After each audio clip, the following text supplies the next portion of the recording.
Bisa ada kembali di Anju Sore, pemirsa. Kita ke informasi lainnya. Sidang pemeriksaan setempat dilakukan Majelis Hakim sedang peninjauan kembali kasus Vina, pemirsa.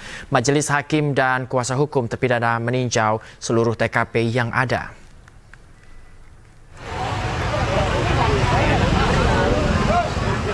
Selain 3 hakim, tinjauan juga dilakukan oleh jaksa dan kuasa hukum para terpidana. Tim kuasa hukum menjelaskan konstruksi peristiwa yang terjadi di tiap titik yang ditinjau, di mana ketiga TKP yang ditinjau adalah depan SMP Negeri 11 Cirebon, Warung Madura, kemudian tanah kosong yang terletak di belakang showroom yang disebut sebagai tempat pembunuhan dalam BAP tahun 2016 yang lalu.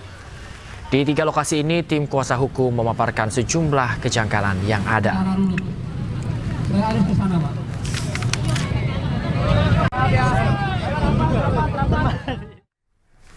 Dan kita akan membahasnya terkait hal ini, pemirsa. Kita sudah terhubung ahli psikologi forensik Reza Indragiri. Selamat sore, Mas Reza. Selamat sore, Assalamualaikum. Waalaikumsalam warahmatullahi wabarakatuh. Mas Reza, kita tadi sudah saksikan bagaimana ada hakim dan juga sejumlah kuasa hukum dari terpidana kasus Vina dan Eki yang sudah kembali melihat sejumlah TKP. Tanggapan Anda seperti apa, Mas Reza? Ini langkah yang diambil Majelis Hakim patut diberikan 2 jempol karena terus terang mengingatkan saya pada apa yang juga dilakukan oleh Majelis Hakim dalam kasus Verdi Sambo.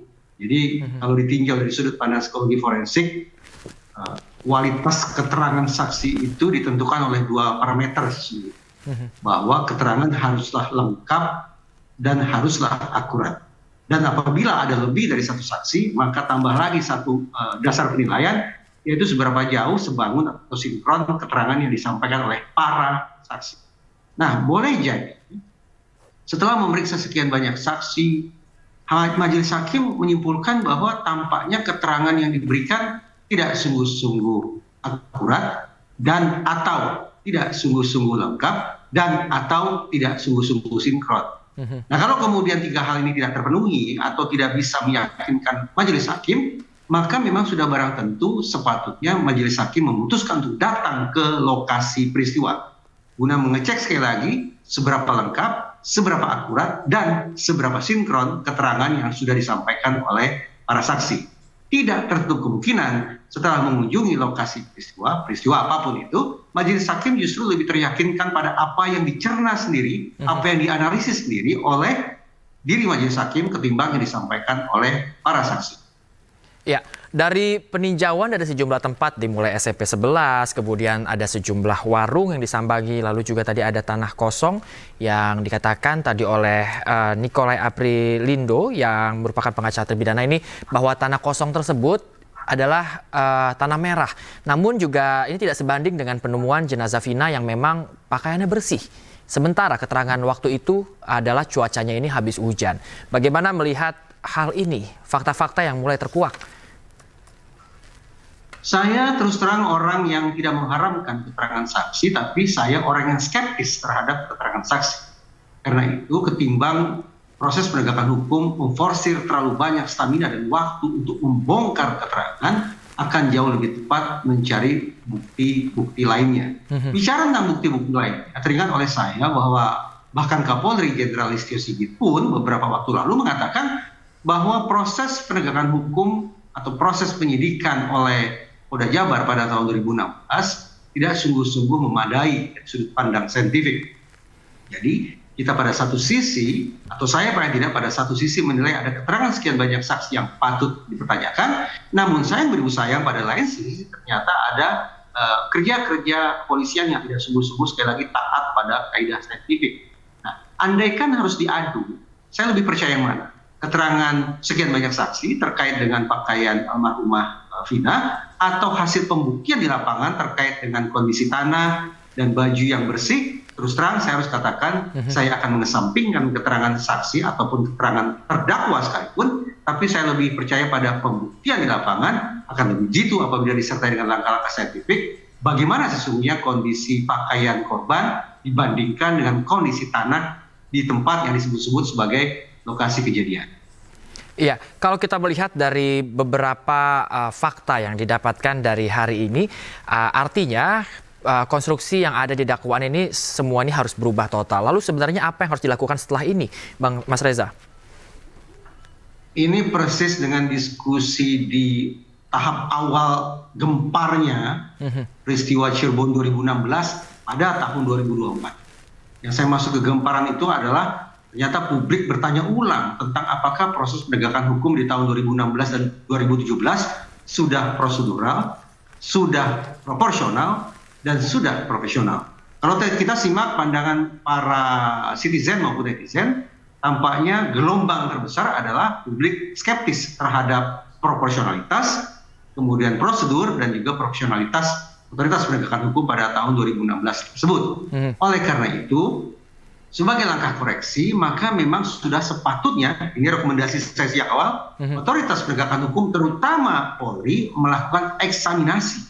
Berarti sebutlah melakukan penyelidikan dan penyidikan ulang terkait kasus ini. Tentu saja harapannya dengan langkah eksaminasi tersebut, maka pengungkapan peristiwa Cirebon tahun 2016 pada tahun ini akan betul-betul memenuhi 3P, yaitu proporsional, prosedural, dan profesional. Mabes Polri berdasarkan pemberitaan yang saya simak sudah membentuk tim sus. Dan firasat saya mengatakan kerja tim sus sudah selesai. Terkait dengan simpulan apakah terjadi atau tidak terjadi pidana di balik meninggalnya Eki dan Vina, plus apakah ada atau tidak ada pelanggaran etik oleh para penyidik, firasat saya mengatakan tim sus Mabes Polri sudah sampai simpulan tentang dua hal tersebut. Nah, kita sebetulnya menunggu pengumuman dari Mabes Polri, mengingat Kapolri Jenderal Listio Sigit juga yang memberikan penegasan bahwa pengungkapan kasus Cirebon paling tidak harus tuntas dan transparan. Sayang beribu sayang, kalau kita cek website Divisi Humas Mabes Polri, misalnya pemberitaan terakhir tentang bagaimana kerja Polri terkait peristiwa Cirebon, ternyata berita terakhirnya adalah bulan Juni silam. Saya pun pertengahan Agustus lalu mencoba membangun komunikasi secara tertulis ke Divisi Humas Mabes Polri dan juga ke hotline number Polda Jabar. Sayang beribu sayang, komunikasi yang coba saya bangun guna paling tidak memanfaatkan perkataan Kapolri terkait transparansi, sayang beribu sayang, komunikasi tertulis yang saya kirim hingga kini tidak kunjung direspon.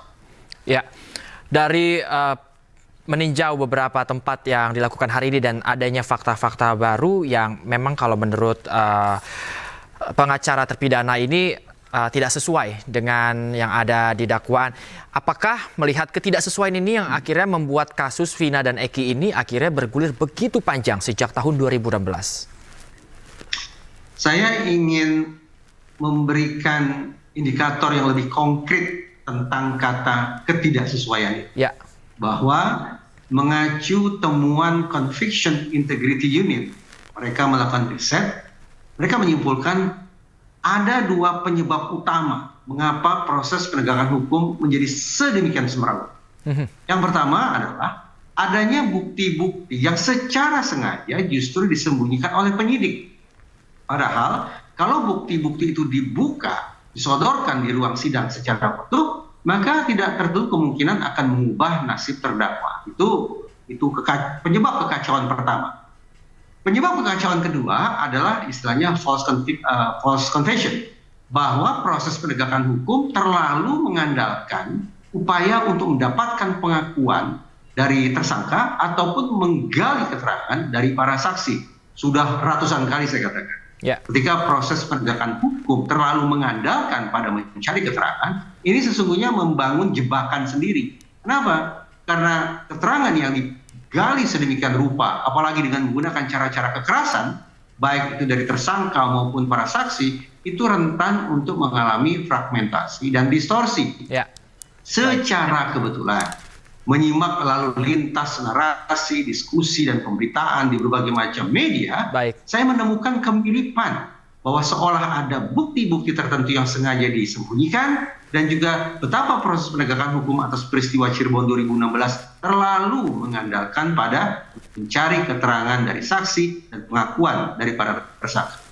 Baik, jadi memang ini merupakan langkah yang tepat untuk meninjau kembali, untuk mencari bukti-bukti kembali. Baik, terima kasih banyak Mas Reza Indragiri, ahli psikologi forensik yang sudah berdialog bersama kami. Selamat sore Mas, selamat beraktivitas kembali. Selamat sore.